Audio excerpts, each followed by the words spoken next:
बिस्मिल्लाहिर्रहमानिर्रहीम। काला फ़ातिमतुज़्ज़हरा सय्यदतुन्निसाइल आलमीन सुब्बत अलैया मसाइबुन लौ अन्नहा सुब्बत अलैया ललय्याम सिर्रन लयालिया। ए बाबा, आपके बाद हमारे ऊपर वो जुल्म वो सितम हुए कि अगर दिनों पर पढ़ते तो वो तारीकी शब में तब्दील हो जाते, अगर पहाड़ों पर पढ़ते तो पहाड़ रेज़ा रेज़ा हो जाते। आज मैं आपके सामने हूँ जन्नतुल बकी के हवाले से। जनाब फ़ातिमा ज़हरा सलामुल्लाह अलैहा रसूलुल्लाह की इकलौती बेटी, जिनके ऊपर ज़माने ने बहुत जुल्म किए, जिनके ऊपर ज़माने ने बहुत सितम किए। ज़माने ने रसूल की इकलौती बेटी को चैन से जीने न दिया। वो रसूल जिस जोड़ी पर सलाम करते थे और ये कहते थे कि अस्सलामु अलैका या अहले बैत नबुव्वा व मादन रिसाला, ए अहले बैत नबुव्वत, तुम पर हमारा सलाम हो, ए मादन रिसालत, तुम पर हमारा सलाम हो। रसूल सलाम करते थे। ज़माने ने बाद रसूल उस बीवी पर इतने मज़ालिम किए कि उस बीवी को मरसिया कहना पड़ा, और अपना कहा वह मरसिया फ़ातिमा ज़हरा पढ़ रही हैं कि मेरे ऊपर इतनी मुसीबतें पड़ी कि अगर दिनों पर पड़ती तो वो तारीकी शब में तब्दील हो जाती, अगर पहाड़ों पर पड़ती तो पहाड़ रेज़ा रेज़ा हो जाते। अल्लाह अल्लाह। ज़माने ने फ़ातिमा ज़हरा सलामुल्लाह अलैहा के वास्ते ये कहा कि रसूलुल्लाह की फ़ातिमा इकलौती बेटी नहीं थी, बल्कि रसूल की 4 बेटियां थीं। यानी ज़माने ने जनाब फ़ातिमा ज़हरा सलामुल्लाह अलैहा की अज़मत को घटाने के वास्ते, अज़मत को कम करने के वास्ते ये ज़माने ने प्रोपेगेंडा शुरू किया कि फ़ातिमा ज़हरा इकलौती बेटी नहीं थी रसूल की, बल्कि रसूल की 4 बेटियां थीं। बड़ी ज़ैनब थी, उससे छोटी कुलसूम थी, उससे छोटी रुक़ैया थी, उससे छोटी जनाब फ़ातिमा ज़हरा सलामुल्लाह अलैहा थी। ये 4 बेटियां थीं। यानी अज़मत जनाब फ़ातिमा ज़हरा कम हो और निखर के सामने ना आने पाए, लिहाजा इसको रसूल की और बेटियों में बांट दो और इतनी गर्द उड़ाओ झूठ की कि झूठ भी सच समझ में आने लगे। अगर 2-4 लोग झूठ बोल लें तो आप कहिएगा ये झूठे हैं। जब आप कहिएगा ये झूठे हैं तो मुआशरा कहेगा ये झूठे हैं। अगर पूरा मुआशरा झूठ बोल रहा हो, पूरी सोसाइटी झूठ बोल ली हो, तो झूठ भी सच समझ में आने लगता है। रसूल की इकलौती बेटी के साथ भी यही हुआ, जनाब फ़ातिमा ज़हरा सलामुल्लाह अलैहा के साथ में, कि हर शख्स ने यह कहना शुरू किया कि रसूल की 4 बेटियां थीं। इस किताब में यही लिखा है, इस रावी ने यही लिखा है, इस कुतुबखाने में यही मिला है, इस मौलवी ने यही पढ़ा, इस जुमे के इमाम ने जुमे में यही तकरीर की, ताकि इतनी गर्द उड़ाई झूठ की कि झूठ भी सच समझ में आने लगा। अल्लाह अल्लाह। ये हैं रसूल की बेटी फ़ातिमा ज़हरा। कहते हैं कि रसूलुल्लाह ने ऐलान रिसालत से 5 साल कबल, 5 साल पहले अपनी 3 बेटियां 3 काफिरों को ब्याह दी। क्योंकि इस वक्त मैं गुफ्तगू जन्नतुल बकी के हवाले से कर रहा हूँ। निदाम जन्नतुल बकी के लिए जो एहतजाज होते हैं उसके मुतालिक मैं गुफ्तगू कर रहा हूँ। लिहाजा अपने सुनने वालों को मैं ये बताना चाहता हूँ कहते हैं कि ऐलान रिसालत से 5 साल पहले रसूलुल्लाह ने अपनी 3 बेटियां 3 काफिरों को ब्याह दी। तो रसूलुल्लाह का अक़्द कब हुआ? 25 बरस के सिन में। इस पर ना कोई बहस है, ना कोई मुनाजरा है, ना कोई इख्तलाफ है, ना कोई लड़ाई है, ना कोई झगड़ा है। सब ये मानने को तैयार हैं कि रसूलुल्लाह का अक़्द 25 बरस के सिन में हुआ। शादी के 5 साल तक रसूलुल्लाह के यहाँ कोई औलाद नहीं हुई, ना बेटा हुआ ना बेटी हुई। तो 25 में 5 साल और ऐड कीजिए, कितने हुए? 30 साल। ऐलान रिसालत कब किया? 40 बरस के सिन में। इसमें भी ना कोई इख्तलाफ है, ना कोई लड़ाई है, ना कोई झगड़ा है, कुछ नहीं है। 40 बरस के सिन में। वो कहते हैं ऐलान रिसालत से 5 साल कबल, तो जब अदावत जनाब ज़हरा दिलों के अंदर पनपती है तो अल्लाह सबसे पहले अक्ल को ले लेता है। यही हुआ कि अल्लाह ने सबसे पहले अक्ल को ज़ाया कर दिया और वो टाइम का कैलकुलेशन करना भूल गए। बेटियों के नाम तो लिख दिए। 25 साल में अक़्द, 5 साल तक कोई औलाद नहीं, 30 साल, 40 साल के सिन में ऐलान रिसालत। 5 साल उधर से माइनस कीजिए क्योंकि ऐलान रिसालत से 5 बरस कबल।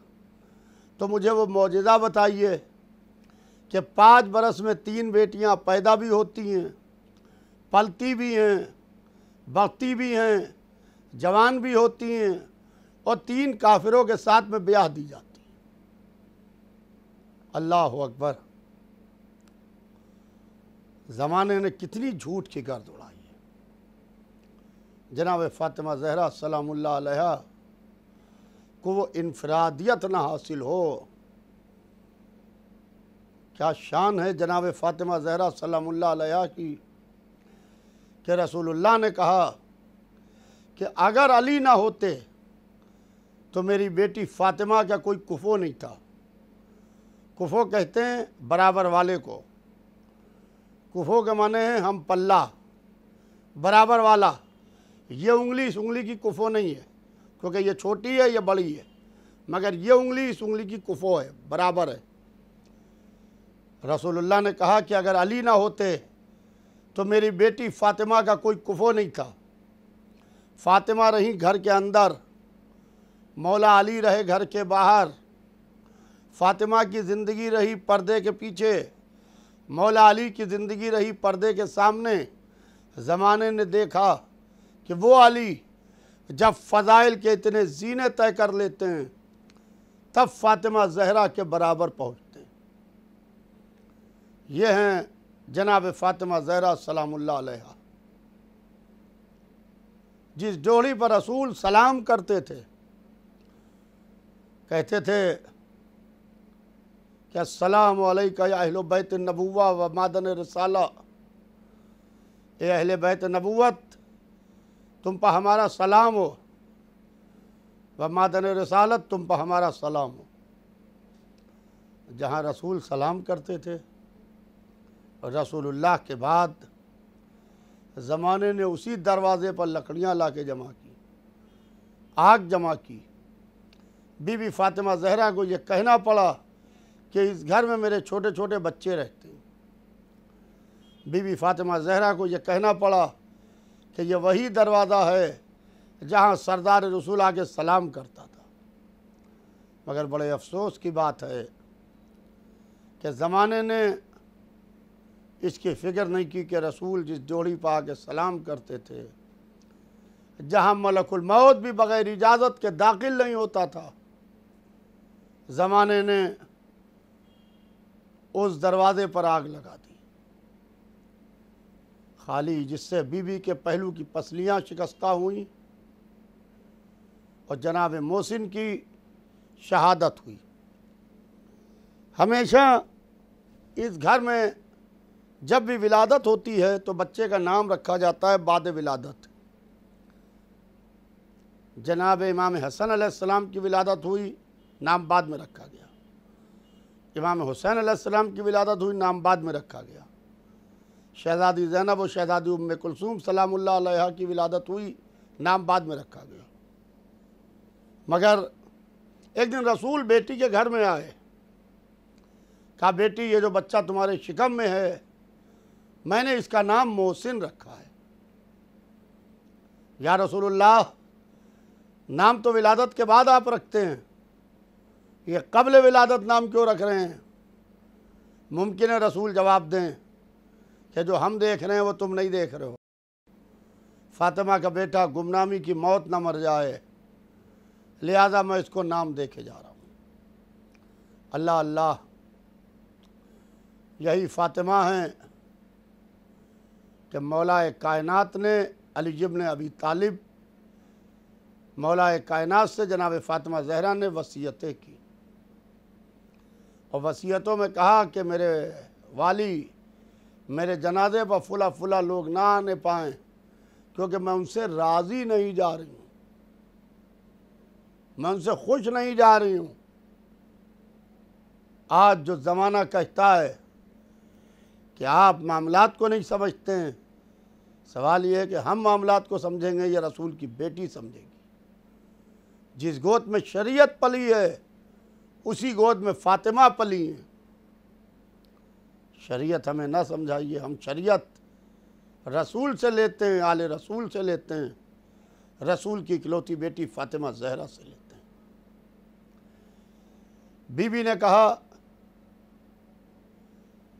कि मेरे जनाजे पर फुला फुला लोग ना आने पाएँ, मेरा जनाजा रात के अंधेरे में उठाइएगा।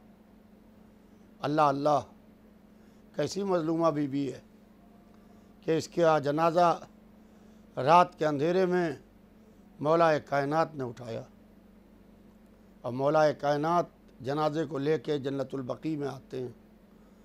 जन्नतुल बकी के हर हिस्से से आवाज़ आ रही है, हर गोशे से आवाज़ आ रही है, या अली अमानत मोहम्मद को हमारे पास लेके आइए, इधर लेके आइए। मगर मासूम की कब्र पहले से तैयार होती है, मासूमा की भी कब्र पहले से तैयार थी। मौलाए कायनात मासूम थे, एक जगह पर बैठे, उन्हें रेत हटाई, पत्थर हटाए, हटाने के बाद देखा कब्र फ़ातिमा तैयार थी। बीवी को दफन किया, दफन करके घर में आए। घर में आते हैं, दूसरे दिन लोग आते हैं, या अली मैयत कब उठेगी रसूल की बेटी की? तो अबू ज़र ग़िफ़ारी बरामद होते हैं मौला कायनात के घर से, और अबू ज़र कहते हैं कि वसीयत के मुताबिक गुस्ल हो चुका, मैयत दफन हो चुकी। अब ये लोग जन्नतुल बकी में जमा होते हैं और जन्नतुल बकी में जमा हो के कहते हैं कि हम कब्र फ़ातिमा को खोदेंगे और मैयत को निकालेंगे और नमाज़ पढ़ेंगे और नमाज़ पढ़ के फिर से मैयत दफन करेंगे। जन्नतुल बकी में लोगों का हुजूम है, मदीने की गलियां भरी हुई हैं। और जब मौला कायनात को पता चला तो मौला कायनात ने सब खज की कबा पहनी जो घमासान की लड़ाइयों में पहना करते थे। तलवार बेनियाम थी, मुंह से कफ जारी था, और आलम यह है कि बैतुल शरफ से बरामद हुए जन्नतुल बकी की तरफ, मजमा काई की तरह पट रहा है। कब्र ज़हरा पर आके बैठे सरहाने और कहा आसमान को देख के कि कसम है उस खुदा की जिसके कब्ज़ा कुदरत में अली की जान है, मैंने सुना है तुम कब्र ज़हरा खोदना चाहते हो, मैयत निकालना चाहते हो। कब्र ज़हरा खोदना तो दूर की बात, अगर किसी ने कब्र ज़हरा से एक कंकरी भी उठा ली तो अली उस वक्त तक तलवार को रोकेगा नहीं जब तक एक एक को उसके अंजाम तक न पहुंचा दे। अब जो लोगों ने ये जलाल देखा तो मजमा हाथ जोड़ जोड़ के पीछे हटने लगा। या अली हमारा मकसद तौहीन नहीं था, या अली हम तो नमाज पढ़ना चाहते थे, या अली हम तो नमाज पढ़ना चाहते थे। ये वो फिक्र है जो कल कब्र खोदने की बात कर रही थी। यही फिक्र जब परवान चढ़ी तो इसी फिक्र ने जन्नतुल बकी के मज़ारात को मुनहदिम कर दिया। जनाब फ़ातिमा ज़हरा सलामुल्लाह अलैहा और हमारे 4 इमाम, दूसरे इमाम, चौथे इमाम, 5वें इमाम और 6ठे इमाम, आइम्मा बकी के मज़ारात को मुनहदिम कर दिया। लिहाजा 8वीं शव्वाल को निदाम जन्नतुल बकी का दिन है। हर साल 8वीं शव्वाल को एहतजाज होता है, पूरी दुनिया में एहतजाज होता है इस वास्ते कि बीवी की कब्र पर साया नहीं है, बीवी के कब्र पर गुंबद बन जाए, इस वास्ते एहतजाज होता है। लिहाजा मैं आप तमाम हजरात से अपील करता हूँ कि आप तमाम हजरात जनाब फ़ातिमा ज़हरा सलामुल्लाह अलैहा के मज़ारात की तामीर के वास्ते 8वीं शव्वाल को अपने घरों से निकलें, सियाह लिबास पहनें, अपने कारोबार को बंद रखें और चंद घंटे जनाब फ़ातिमा ज़हरा सलामुल्लाह अलैहा के रोज़े की तामीर के वास्ते अपने सर्फ करें। इसलिए कि हमारे ज़माने का इमाम हमको मुलाहिज़ा कर रहा है कि हमारी जद्दा के वास्ते कौन कौन मज़ार की तामीर के वास्ते अपने घर से निकला है। मैं बार बार ये अपील कर रहा हूँ कि जिस तरीके से रमज़ान का आखिरी जुमा यौमुल क़ुद्स के नाम से मनाया जाता है और सारा मुसलमान रमज़ान के आखिरी जुमे में क़िबला अव्वल की आज़ादी के वास्ते एहतजाज करता है, उस तरीके से 8वीं शव्वाल निदाम जन्नतुल बकी का दिन है। लिहाजा उस दिन यौम बकी के नाम से मनाई जाए। आप जहाँ जहाँ हों, तन्हा हों, जमात के साथ हों, आइज़ा के साथ हों, अकेले रास्ते में चल रहे हों, एक स्याह परचम हाथ में ले लें। जब लोग पूछें कि आप स्याह कमीज़ आज क्यों पहने हुए, ईद का महीना है, आपके हाथ में स्याह परचम क्यों है, तो आप कहिएगा आज ही का वो दिन है जिस दिन रसूल इस्लाम की इकलौती बेटी जनाब फ़ातिमा ज़हरा के मज़ार को मुनहदिम कर दिया गया। उनके कब्रों पर कोई साया नहीं है। लिहाजा हम एहतजाज के वास्ते निकलें ताकि हम एहतजाज करें। अक्सर लोग कहते हैं कि एहतजाज से क्या होता है। एहतजाज से कुछ होता हो ना होता हो, ये एहतजाज का सलीक़ा और एहतजाज का तरीक़ा हमें रसूलुल्लाह की इकलौती बेटी जनाब फ़ातिमा ज़हरा ने सिखाया है। जब बीवी का हक़ छीना गया, जब बीवी का हक़ छीना गया फ़िदक, तो बीवी के घर के 2 दरवाजे थे। एक मस्जिदुन नबवी के घर के अंदर खुलता था, जो फ़ातिमा का घर था वही मौला अली का घर था, और एक मदीने की तरफ खुलता था। तो बीवी उस दरवाजे से मस्जिद में नहीं दाखिल हुई जो मस्जिद के अंदर खुलता था, बल्कि उस दरवाजे से बीवी बरामद हुई, एहतजाज करने के लिए निकली कि जो मदीने की तरफ खुलता था,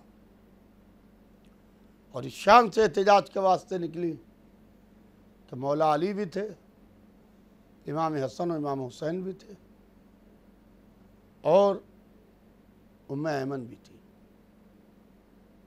बीवी बनफ्स नफीस दरबार खिलाफत में आई। बीवी को मालूम था कि मेरा हक़ नहीं मिलेगा। क्या रसूल की बेटी नहीं जानती है जो मेरा हक़ छीना गया वो नहीं मिलेगा?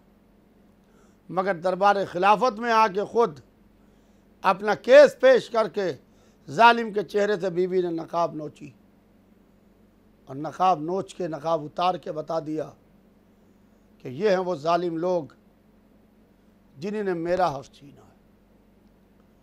लिहाजा आप एहतजाज कीजिए जन्नतुल बकी की तामीर के वास्ते। जहाँ जहाँ आप हों, जिस इलाके में हो, अपने दफ्तर से थोड़ी देर की छुट्टी ले लीजिए।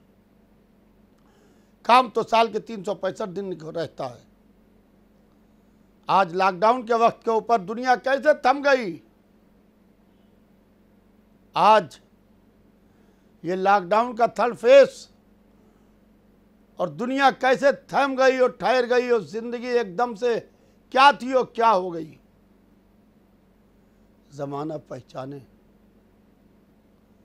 ज़माने ने हक़ मोहम्मद वाले मोहम्मद को गस्ब किया है। जिस दिन अदल व इंसाफ की हुकूमत कायम होगी, इंशाअल्लाह उस दिन हर जालिम अपने अंजाम तक पहुँचेगा।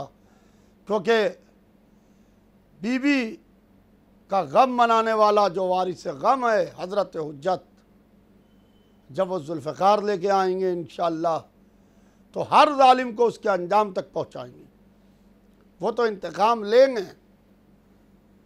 मगर आपने क्या किया, आपसे भी तो सवाल होगा कि आपने क्या किया। आप 8वीं शव्वाल को अपने घर पर इत्मीनान से बैठे रहे या जहाँ जहाँ एहतजाज हो रहा था वहाँ गए। और पूरी दुनिया में एहतजाज हो रहा है और इस वक्त मैंने लखनऊ में इस एहतजाज को फिर से शुरू किया ताकि इस एहतजाज में तेज़ी आए और ये शहीद स्मारक पे लखनऊ में 12 बजे दिन में हर साल एहतजाज मुनक्किद किया जाता है और एहतजाजी मुजाहरा होता है। लोग जमा होते हैं ताकि पता चले कि आज ही का वो दिन है जिस दिन रसूल की इकलौती बेटी का मज़ार मुनहदिम कर दिया गया है। पूरी दुनिया में एहतजाज हो रहा है। बकी फाउंडेशन जनाब शहाब भाई जो शिकागो में हैं, वो भी ज़बरदस्त तरीके से मुजाहरा कर रहे हैं और जन्नतुल बकी की दोबारा तामीर के वास्ते बहुत ज़बरदस्त तरीके से वो एहतजाज कर रहे हैं ताकि रोज़े की तामीर हो। इस वास्ते कि बीबी के कब्र पर कोई साया नहीं है। मैं हुसैनी चैनल के हवाले से जनाब रफ़त आलम साहब का और उनकी पूरी टीम का शुक्रिया अदा करता हूँ कि 8वीं शव्वाल को जिस तरीके से आप शाना बशाना रहते हैं हमारे और आप एहतजाज को लाइव दिखाते हैं, क्योंकि आपका चैनल हुसैनी चैनल है और ये इमाम हुसैन अलैहिस्सलाम की मादर गिरामी का मामला है। लिहाजा ये आपकी ज़िम्मेदारी बनती है कि बेटे के नाम का चैनल पे अगर किसी ने माँ का हक़ गस्ब किया है, माँ के मज़ार को मुनहदिम किया है और उसकी कब्र पर कोई साया नहीं। मैं ख़ुद जब जन्नतुल बकी में था और मैं ज़ियारत के वास्ते चाहता था कि खड़े होकर ज़ियारत पढ़ूँ, आप यकीन मानिए खड़े होकर ज़ियारत भी नहीं पढ़ने देते। कितनी मज़लूमा है हमारी बीबी, कितने मज़लूम है हमारे आइम्मा बकी कि जहाँ खड़े होके हम आइम्मा बकी को सलाम भी नहीं कर सकते हैं। लिहाजा जिस तरीके से आप एहतजाज करते रहिए, जिस तरीके से इराक़ में सद्दाम का ख़ात्मा हुआ है, इंशाअल्लाह इसी तरीके से सऊदी अरब में आले सऊद का ख़ात्मा होगा। और जिस तरीके से ज़ायरीन नजफ़ व करबला और काज़मैन और सामिरा की तरफ बढ़ के जा रहे हैं, इंशाअल्लाह एक दिन वो आएगा कि एक दिन जन्नतुल बकी की तरफ ऐसे ही काफ़िले जाएंगे इंशाअल्लाह और जन्नतुल बकी में हम अज़ादारी इमाम हुसैन अलैहिस्सलाम करेंगे। और एक कब्र और है वहाँ, उसको भी 8वीं शव्वाल को याद कर लीजिए। मादर अब्बास की खबर है। जनाब उम्मुल बनीन भी जन्नतुल बकी में आराम कर रही है। लिहाजा 8वीं शव्वाल को आप इन दोनों बीवियों और अइम्मा बकी के वास्ते, हमारे इमामों के वास्ते अपने घर से निकलिए, क्योंकि बीवी उम्मुल बनीन ने कभी अपने लाल का मातम नहीं किया। जब भी रोई तो इमाम हुसैन पर रोई, और बीबी फातिमा ज़हरा ने हज़रत अब्बास अलैहिस्सलाम को अपना बेटा कहा है। लिहाजा खुशनुदी आका अब्बास और इमाम हुसैन अलैहिस्सलाम के वास्ते 8वीं शव्वाल को अपने घरों से निकलें और जितना हो सके एहतजाज करें, अपने लोगों को मुतवज्जे करें, अपने दफ्तर में, अपने कारोबार में लोगों को मुतवज्जे करें, ताकि लोग कसीर तादाद में इसमें आके शिरकत करें।